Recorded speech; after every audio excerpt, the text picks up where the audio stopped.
simungaditambe, simungaditambe.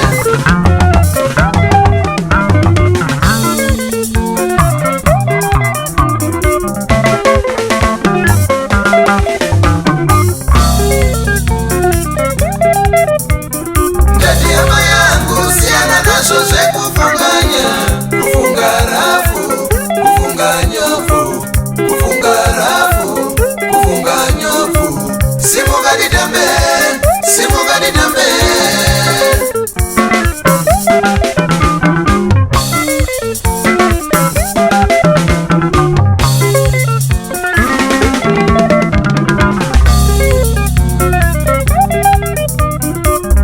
Ama yangu shaiwa hope, uchifunga kufunganya, uchifunga za usingakone kugadzirisa, uchapera setsono.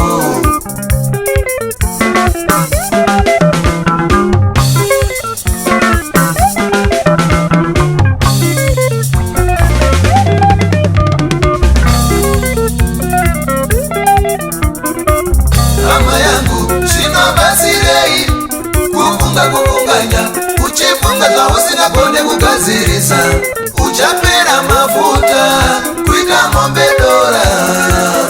Unoonda kunge mombe yamedza plastic refriterizer musha yelo yaitaishandisa kudhara.